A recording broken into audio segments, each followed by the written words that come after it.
Hi friends, எல்லாரும் எப்படி இருக்கீங்க? நான் பயங்கரம் பொங்கலை கொண்டாடிட்டு இருக்கீங்களா? இன்னைக்கு வந்து பார்த்தீங்கன்னா மாட்டு பொங்கல் விளையாட்டு போட்டுன்னு களை கட்டுமே ஒவ்வொரு ஊர்லேயும். ஸோ என்ஜாய் பண்ணி விளையாடுங்க. ஸோ நாமளும் வீடியோ போட்டு நினைக்கிறேன், டைமே கிடைக்க மாட்டேங்குது. ஸோ இன்னைக்கு எப்படியா வீடியோ போட்டுரும் அப்படின்ட்டு எதை பற்றி பேசணும்னு கேட்டிங்கன்னா, தளபதி விஜய் ரொம்ப சைலண்ட்டாக இருக்காரா? இப்போ வர பார்த்தீங்கன்னா சிபிஎஸ் பேர் திரும்பியும் கூப்பிட்டுருக்காங்க.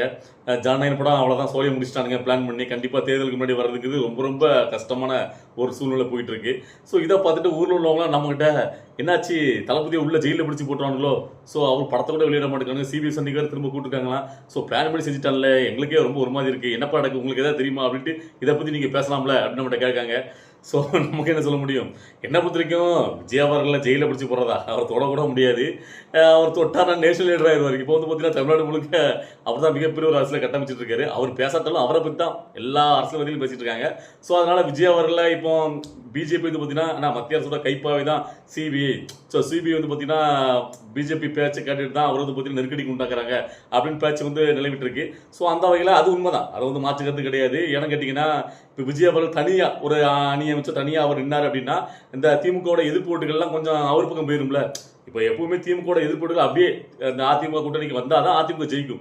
ஸோ இடையில யாராவது வாங்கிட்டாங்கன்னா அவங்க சிதறடிச்சுட்டு திரும்பவும் திமுக ஜெயிக்கிறதுக்கு ஒரு வாய்ப்பு உண்டாக்கி கொடுத்துருவாங்க. யாருன்னா இதுக்கு முன்னாடி கமலஹாசன் அப்படி தான் பண்ணார். ஸோ அதனால தான் விஜய் அவர்கள் வந்து பார்த்தீங்கன்னா நம்ம கூட்டணிக்கு எப்படியா வர வச்சிடணும், அந்த எதிர்ப்பு ஓட்டுகள் எல்லாத்தையும் நம்ம வாங்கிடணும், ஸோ நாம ஜெயிச்சிடணும். ஸோ அப்போ விஜய்க்கு வந்து ஒரு அழுத்தத்தை கொடுக்கணும், அவர் வந்து செயல்படாமல் என்னதான் ஒரு நெருக்கடி கொடுக்கணும் அப்படின்ட்டு தான் மத்திய அரசாங்கத்தில் இந்த அளவுக்கு ஒரு நெருக்கடி கொடுக்காங்க. அது எல்லாருக்கும் தெரியும். ஆனால் அது எந்த அளவுக்கு இருக்குன்னு கேட்டிங்கன்னா ஒரு பயமுறுத்துதல், ஸோ அவர் வந்து அடக்குமுறைக்கு உள்ளாக்குற நெருக்கடி கொடுக்குற அந்த அளவுக்கு தான் இருந்தார். அவரை ஜெயிலுக்குள்ளே போடுற அளவுக்குலாம் அவ்வளோக்குள்ள ஒரு சீன்லாம் இங்கே கிடையாது. ஏன்னு கேட்டிங்கன்னா இந்த மாதிரி சம்பவங்கள் ஏகப்பட்டதுக்கு இதுக்கு முன்னாடி நம்ம நேரடியாக சொல்லியிருக்கோம். அதாவது கும்பமேளா கும்பகோணத்தில் ஜெயலலிதா கலந்துக்கும் போது எத்தனை பேர் இருந்தால் உங்களுக்கு தெரியும். ஸோ அந்த விஷயத்தில் ஜெயலலிதா மேலே சிபிஎஸ் வைக்கல.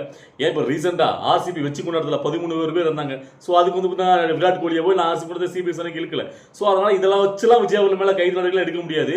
இது வந்து பார்த்தீங்கன்னா தங்க கூட்டணிக்கு இழுக்கிறதுக்கு உண்டான ஒரு யுக்தி. ஸோ அதுதான் போயிட்டு இருக்கு. ஸோ அதனால யாரும் கவலைப்பட வேண்டாம். விஜய் அவர்கள்லாம் தொடரலாம் அவர்களெல்லாம். ஏன்னா தமிழ்நாடு தளபதி பக்கம் இருக்கிற மாதிரி அவருக்கு முன்னாடி ஏகப்பட்ட ஒரு மக்கள் சக்தி இருக்கு. ஸோ பெரும்பான்மையான மக்கள் அவர் முன்னாடி நிற்கிறாங்க, பெண்கள் முக்கியமாக படையெடுத்து நிற்கிறாங்க. ஸோ அதனால பார்த்தீங்கன்னா அவருக்கு நெருக்கடி கொடுக்கணும் அப்படிங்கிற எண்ணப்பட தான் அவங்களுடையது.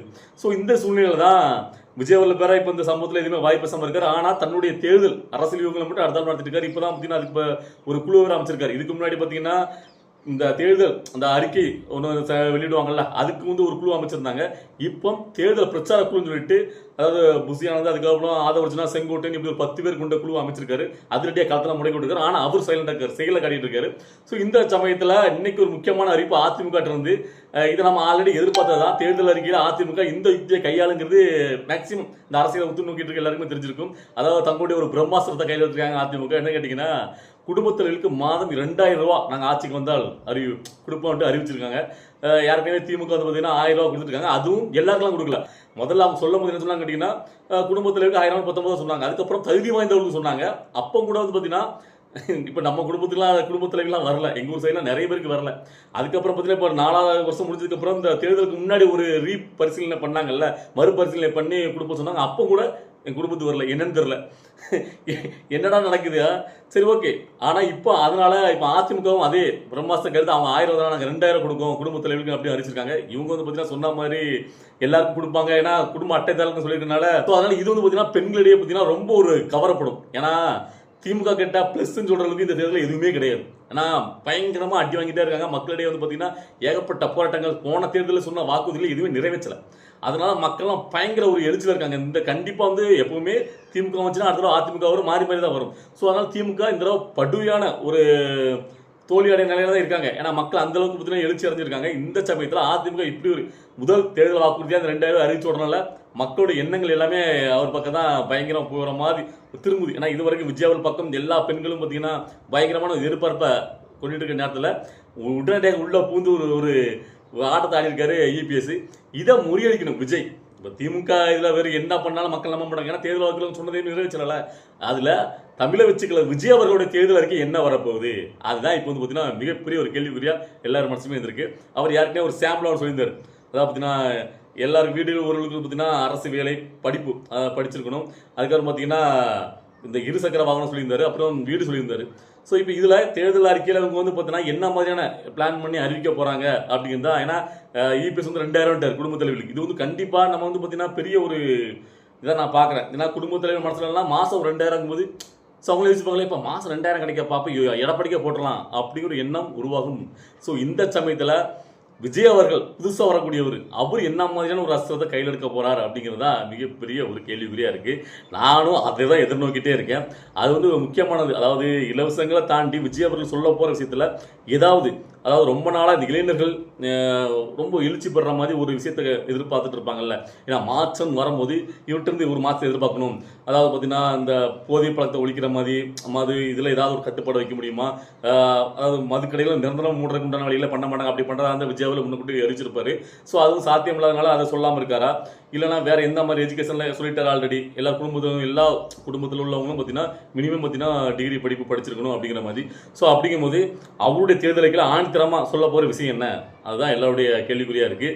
ஸோ அந்த வகையில் இப்போ இபிஎஸோட இந்த அறிவிப்பை கேட்ட உடனே எனக்கு வந்து ரொம்ப ஒரு கியூரியாசிட்டி ஆகிட்டு விஜய் அவர்கள் என்ன சொல்ல போகிறாரு, ஸோ அதில் தான் இருக்குது அப்படின்ட்டு. ஸோ இந்த சூழ்நிலையில் நான் எதுக்கு இன்றைக்கி இதை பற்றி பேசணும்னு கேட்டிங்கன்னா, உங்களுடைய கணக்கில் இப்போ நாம் வந்து ஓப்பனாக பேசக்கூடியவங்க தானே. நாம் வந்து விஜய் அவர்களுக்காக சப்போர்ட் பண்ணியிருந்தாலும் அதே கட்சியில் வந்து பார்த்தீங்கன்னா சிறு சிறு மாற்றங்கள் இல்லை நமக்கு பிடிக்காத விஷயங்கள் தான் நம்ம அதை நேரில் சொல்லுவோம். இதே நம்மளுடைய கேரக்டர் நான் பிள்ளை வந்தாலும் அப்படி தான். இதை பார்த்துட்டு எல்லாருக்குமே தெரியும். திடீர்னாப்பில் என்னப்பா வந்து விஜய் அவர்கள் தூக்கி பிடிக்கலாம், விஜய் அவர்களுக்கு மாறுபட்ட சிந்தனைகள் இருந்தால் இப்போ கூட நான் வந்து இந்த புத்தாண்டு தைப்பொங்கல் கூட நான் சொல்லியிருந்தேன். ஓகேவா, அது ஓப்பனாக பேசக்கூடியவங்க நான். அதனால தான் இன்றைக்கி உங்கள் முன்னாடியே இந்த விஷயத்தை நான் முன்வைக்கிறேன். இப்போ இபிஎஸ் வந்து பார்த்தீங்கன்னா குடும்ப அட்டைதாரர்களுக்கு 2000 ரூபாய்னு அறிவிச்சிட்டார். அது ரெடியாக போட்டு பணம் தரார்.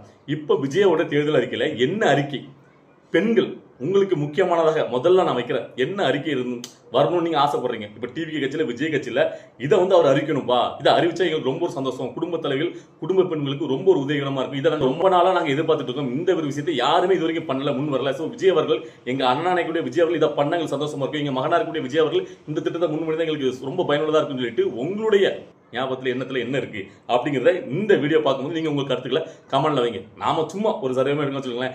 இதில் வரக்கூடிய திட்டங்கள் மேற்படி அதிகமாக இருக்கும் முதல்ல. அப்போ மக்கள் மனசில் என்ன இருக்குன்னு சொல்லிட்டு இப்போ அவங்க வந்து தேர்தலுக்கு குழு அமைச்சிருக்காங்க, அவங்களாம் பார்ப்பாங்களே. ஸோ இப்போ இது வந்து பார்த்தீங்கன்னா ஒரு நல்ல திட்டமாக இருக்கிற பட்சத்தில் அதுவும் செயல்படுத்த ஒரு வாய்ப்பு இருக்குல்ல, அதை நாமளே ஏற்படுத்தி கொடுக்கலாம் அப்படிங்கிறத என்னுடைய எண்ணம். ஸோ இபிஎஸ் அவர்கள் இன்னொன்று சொல்லியிருந்தார் அவரோட அறிக்கையில், அதாவது பார்த்தீங்கன்னா பெண்களுக்கு தானே மகளிருக்கு இலவசம் பஸ் விடுறாங்க, ஆண்களுக்கு இலவச பஸ்ன்னு ஒன்று அறிவிச்சிருக்காரு. ஸோ இதெல்லாம் இருக்கட்டும், இதெல்லாம் ஒரு இது.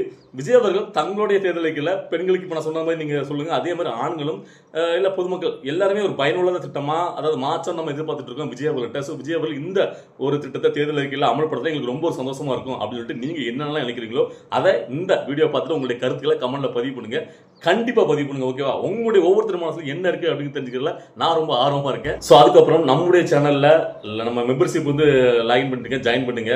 அதாவது நீங்க என்ன வந்து பார்த்தீங்கன்னா உங்களுடைய உறவா நினைச்சிங்க அப்படின்னா, நம்ம என்கிட்ட ஒரு உண்மை இருக்கு, உங்களை எனக்கு பிடிக்கும்னா அப்படின்னு சகோதரன் நண்பனா எதாவது சரி, நீங்கள் வந்து பார்த்தீங்கன்னா நம்முடைய சேனல் மூலமாக உங்களுடைய போஸ்ட், உங்களுடைய சந்தோஷமான நிகழ்வுகளை நீங்கள் ஷேர் பண்ணணும் அப்படின்னு நினச்சிங்கன்னா நம்ம போஸ்ட் மூலமாக நம்ம அதை வந்து நீங்கள் எனக்கு அனுப்புனீங்கன்னா அதை நான் ஷேர் பண்ணலான்னு ஒரு ஐடியா வச்சுருக்கேன். ஸோ சீக்கிரமாக மெம்பர்ஷிப்பில் ஜாயின் பண்ணுங்கள். நான் கூடிய சீக்கிரத்தில் என்னுடைய இப்போ 1-2 டேஸில் வந்து பார்த்தீங்கன்னா என்னுடைய நம்பர் அதை பற்றி நான் வாட்ஸ்அப்பில் லிங்க் பண்ணுறேன். ஸோ அதன் மூலயமா நீங்கள் உங்களுடைய சந்தோஷமான நிகழ்வுகளை எல்லாருக்கும் ஷேர் பண்ண நினைக்கும் போது அதை நீங்கள் போஸ்ட் பண்ணி, இப்போ வந்து பர்த்டே சொல்கிறீங்கல்ல, ஸோ எல்லாருமே மெசேஜ் மூலமாக போட்டுட்டீங்க. ஸோ மெசேஜில் வந்து பார்த்தீங்கன்னா நம்ம எல்லாரும் மெசேஜுக்கு நம்ம வந்து கரெக்டாக இருக்கணும். இதே நீங்கள் மெம்பர்ஷிப்பில் ஜாயின் பண்ணிட்டீங்க அப்படின்னா கரெக்டாக அதை செக்யூர் பண்ணி அதனுடைய போஸ்ட்லாம் சொல்லி பர்த்டே எதாக இருந்தாலும் நம்முடைய நான் புல்லான் சேனலில் நாம் வந்து பார்த்தீங்கன்னா அதை பிரதிபலிக்கலாம். ஸோ அவங்க போஸ்ட்டை வந்து போடலாம் அப்படின்ட்டு ஒரு முடிவு பண்ணியிருக்கேன். ஸோ நீங்கள் சீக்கிரமாக நம்மளுடைய மெம்பர்ஷிப்பில் ஜாயின் பண்ணுங்கள். நான் வாட்ஸ்அப் லிங்க் வந்து பார்த்தீங்கன்னா கூடிய சீக்கிரமே உங்களுக்கு அந்த லிங்க்கில் வந்துடும். ஸோ அதுக்கப்புறம் முக்கியமான விஷயம் கேட்டிங்கன்னா, அந்த பொல்லாதவன் எப்போவுமே பார்த்தீங்கன்னா மற்றவங்க நினைக்கிற மாதிரியே பேசணும்னு பேச மாட்டான். அவன் மனசுல இருந்து உண்மையிலே என்ன தோணுதோ அதெல்லாம் உண்மையாக தான் பேசுவேன். ஓகேவா, என் மனசாட்சி இப்படி பேசுவேன். அது உங்களுக்கு பிடிச்சிருந்துச்சி.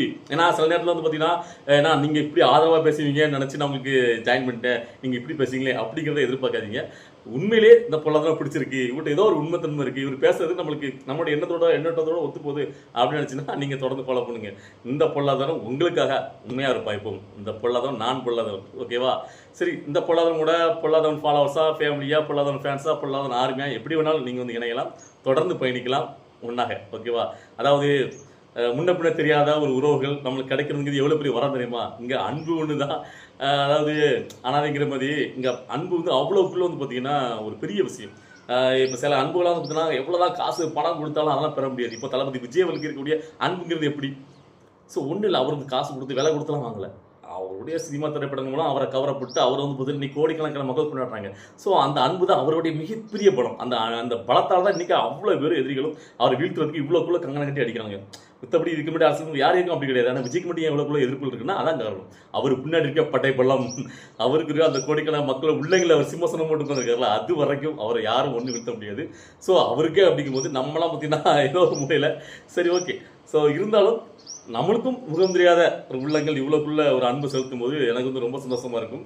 ஸோ தொடர்ந்து உங்க கூட சேர்ந்து பயணிக்க ஆசைப்படுறேன். நீங்களும் அப்படியே என்ன சேர்ந்து பயணிப்போம். ஓகேவா? சரி, இந்த வீடியோ பார்க்கும்போது உங்களுக்கு என்ன தோணுது? இன்னைக்கு நீங்கள் என்ன பேசணும்னு சொல்லணும்னு நினச்சிங்களா? உங்களுடைய கருத்தில் கமெண்ட்டில் பதிவு பண்ணுங்கள். நம்ம அடுத்த வீடியோ பார்க்கலாம்.